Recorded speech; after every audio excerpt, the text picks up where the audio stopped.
राधे राधे, हरे कृष्ण। आपका हमारे YouTube channel व्रत त्योहार पर स्वागत है। भगवान श्री हरि की कृपा सदा आपके ऊपर बनी रहे। आप सभी आज के इस वीडियो में सुनेंगे परमा एकादशी की संपूर्ण व्रत कथा। भगवान श्री कृष्ण के श्रीमुख से सभी एकादशी व्रत का महत्व सुनने के बाद दोनों हाथ जोड़कर धनराज युधिष्ठिर ने भगवान कृष्ण से पूछा, है कमल नयन, अब आप अधिक मास अर्थात लौंग मास, जिसे पुरुषोत्तम मास भी कहा जाता है, उस मास के कृष्ण पक्ष में आने वाली एकादशी का नाम तथा उस एकादशी के व्रत का विधान बताने की भी कृपा करें। बताएं कि इस एकादशी में किस देवता का पूजन किया जाता है और इस एकादशी के व्रत से किस फल की प्राप्ति होती है। तब भगवान श्री कृष्ण मुस्कुराते हुए युधिष्ठिर से इस प्रकार बोले हैं, धनराज युधिष्ठिर, इस एकादशी का नाम परम एकादशी है। अधिक मास की कृष्ण पक्ष की यह एकादशी बहुत ही शुभ और उत्तम फल देने वाली है। इस एकादशी का व्रत करने से मनुष्य को इस लोक में सुख और परलोक में संदगति प्राप्त होती है। यह एकादशी स्वर्ग और पृथ्वी दोनों पर ही पूज्य है। इस एकादशी पर भगवान विष्णु का पूजन धूप, दीप, नैवेद्य, पुष्प आदि से करना चाहिए। इस व्रत की एक महत्वपूर्ण कथा, जो कि महर्षियों के साथ कांपिल्य नगरी में हुई थी, मैं तुम्हें सुनाता हूँ।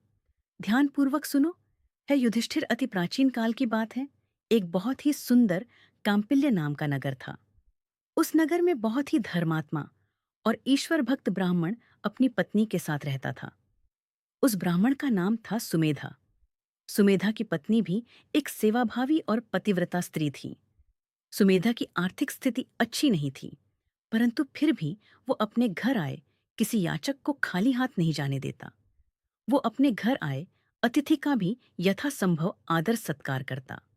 दोनों पति पत्नी अपनी गरीब स्थिति में गुजारा कर लेते थे। एक दिन ब्राह्मण अपनी पत्नी से बोला है, प्रिय, मैं बहुत से धनवानों से धन की याचना करता हूं, तब वह मुझे मना कर देते हैं। अपने जीवन के धन के अभाव को दूर करने के लिए और धनोपार्जन के लिए मैं परदेश जाना चाहता हूं। अगर प्रिय तुम सहमत हो तो मैं धन के लिए परदेश जाता हूं।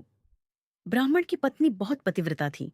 उसने विनीत भाव से ब्राह्मण को समझाते हुए कहा, है स्वामी, मैं आपकी दासी हूं। आप जो भी करे, मेरे लिए सब मुझे स्वीकार है। लेकिन भले ही मनुष्य इस धरती पर कितना ही पुण्य करे, कितना ही धन कमाए, लेकिन फिर भी मनुष्य को समय से पूर्व और अपने भाग्य से अधिक कभी नहीं मिलता। आप चाहे कहीं प्रदेश चले जाएं, परंतु हमारे भाग्य से अधिक हमें नहीं प्राप्त हो सकता। सुमेर पर्वत पर रहते हुए भी मनुष्य को बिना भाग्य के स्वर्ण नहीं मिलता। जो मनुष्य पिछले जन्म में विद्या और भूमिका का दान करते हैं, उन्हें दूसरे जन्म में विद्या और भूमिका ही प्राप्त होती है। यह निर्धनता हमारे पूर्व जन्मों के कर्मों का परिणाम है। आपको कहीं जाने की कोई आवश्यकता नहीं है। आप यही रहिए और अपना कर्म करते रहिए। प्रभु की कृपा से सब अच्छा होगा। इस प्रकार सुमेधा ने अपनी पत्नी की आज्ञा का पालन करते हुए उसने परदेश जाने का अपना निर्णय बदल दिया। ब्राह्मण की पत्नी हमेशा उससे बिना किसी चीज की चाह करे बिन अपना जीवन व्यतीत कर रही थी। दोनों का जीवन ऐसे ही चल रहा था। सौभाग्यवश एक दिन उनके घर पर कौंडिल्य अर्षि का आगमन हुआ। दोनों ब्राह्मण पति पत्नी ने कौंडिल्य अर्षि का अपने घर में सत्कार किया। कौंडिल्य अर्षि को अपने घर पर आया देखकर उन्हें बहुत प्रसन्नता हुई। उन्होंने उनका खूब आदर सत्कार किया। उनके अतिथि सत्कार और सेवा भाव से कौंडिल्य अर्षि बहुत प्रसन्न हो गए। उन्होंने उनसे कुछ मांगने के लिए कहा, तो उस ब्राह्मण दंपति ने अर्षि से अपनी निर्धनता को दूर करने का उपाय पूछा। है अर्षिवर, आप मुझे मेरी इस निर्धनता का कोई कारण बताए।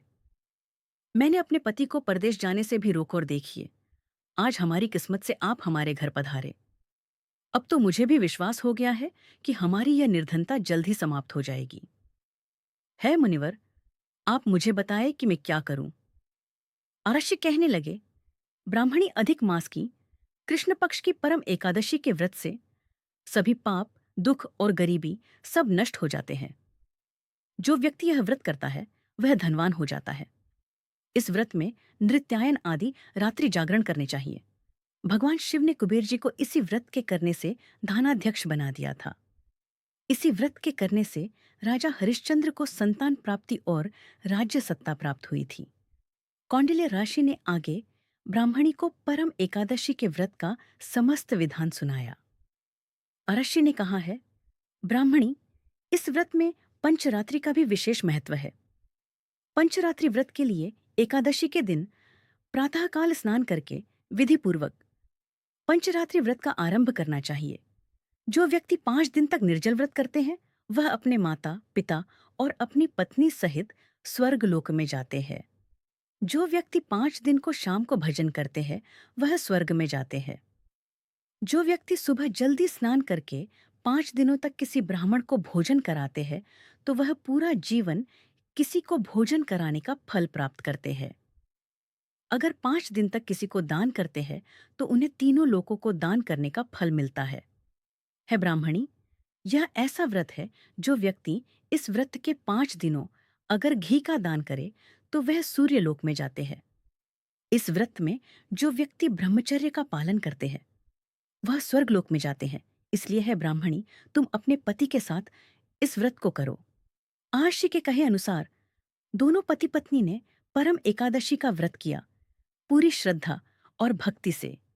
व्रत के प्रभाव से उन्हें एक राजकुमार मिला जिसने उन्हें रहने के लिए एक गांव भी दिया और उस दिन उनकी सारी समस्याएं खत्म हो गई। व्रत के प्रभाव से उनके जीवन के सभी कष्टों का नाश हो गया, उनकी दरिद्रता दूर हो गई और उनके पास धन धान्य की कोई कमी नहीं रही। वो दोनों समस्त सांसारिक सुखों को भोग कर अंतकाल में वैकुंठ धाम को चले गए। भगवान कृष्ण ने धनराज युधिष्ठिर से कहा है, पांडव पुत्र, जो भी मनुष्य पूरी श्रद्धा और भक्ति से इस व्रत को करता है उसे सारे तीर्थ और यात्रा का लाभ प्राप्त होता है।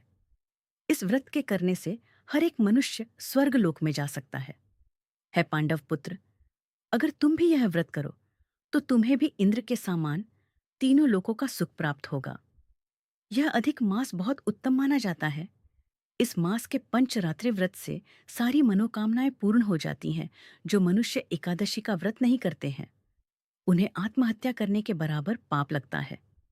धनराज युधिष्ठिर, जो तुमने मुझसे पूछा था वह मैंने तुम्हें विस्तार पूर्वक बता दिया। अब तुम भी यह व्रत जरूर करना। उम्मीद है आज की यह कथा आपको पसंद आएगी।